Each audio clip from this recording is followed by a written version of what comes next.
All right, so today's question of the day comes from Tyler, and Tyler asks, what made me join the Navy compared to the other branches of service? So there's the Air Force, Army, Marines, National Guards, and Coast Guards, right? So in terms of National Guards, I didn't want to be in the reserves for 8 years, so I ruled that out. In terms of Coast Guard, there wasn't a lot of information. There still isn't a lot of information out there about their lifestyle, so I didn't want to take a shot in the dark, so I ruled that out.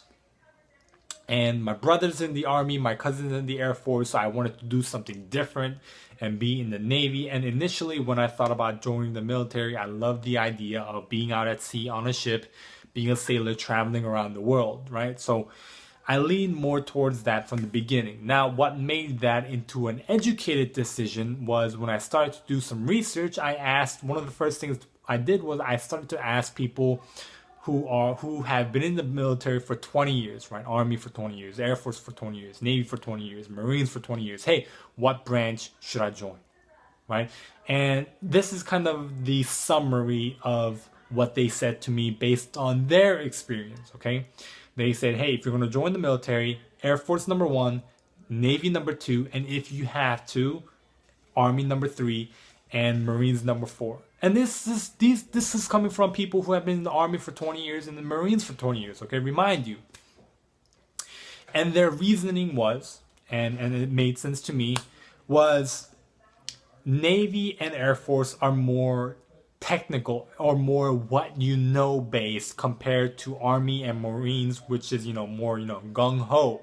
Which, not to say you're not going to learn more of what you know based and what more technical stuff, but what they mean is when you are in the Air Force and in the Navy, you will have an easier time transitioning from the military to the civilian world compared to Army and Marines. When you're in the Army and Marines, basically you're trained for combat, right? You learn how to shoot guns and you learn different things. That doesn't serve you as well as what you would be doing in the Air Force and in the Navy. And me being in the Navy now, I can kind of understand what they meant by that. To give you an example, a friend of mine, she was a logistics specialist, like myself. I'm a logistics specialist. She has been in for 4 years. She got out, not too long ago. Within those 4 years, she was able to go to a sea school in hazmat training, right? Hazardous material training. So when she got out, she was offered a job in transporting hazmat material, right? Radioactive material from point A to point B, inspecting it, because she had that certification. She had that training. She knew what she was looking for, right? Because the military, the Navy paid for that schooling, paid for that training. So she had an easy time transitioning. Also, another person who is also a logistics specialist, because I'm not saying logistics specialists are always the best thing. There's other rates, but this is just my world. I've seen a lot of people. This person, the individual who has been in for 20 years, has specialized training in postal, right? Working in postal office. So after he retired, went to work at a post office. Right? He went to C school. He had more specialized training in postal. So he gets paid a lot being a manager or something like that within the postal, within where he lives. So he had that specialized training. And today, when I went to the Air Force, I went to the Air Force medical base because I had some chest problems. I had some discomfort in my chest.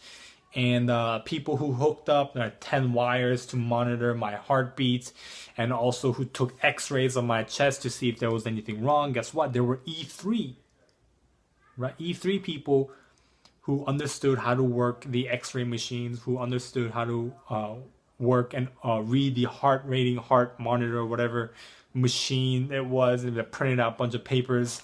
I wouldn't know what to look for, right? They just kind of pointed out, you have normal heartbeat, But it reminded me, hey, people who are trying to know these are in school right now for 4 years, right? But in the Navy, you go to A school for a couple of months, get out, and you learn how to do these, right? I just kind of slipped.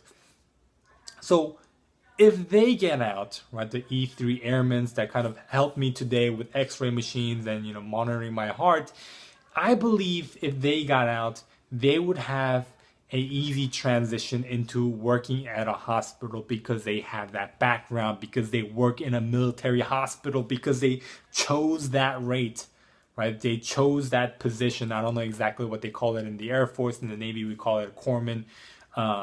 They would have an easy transition.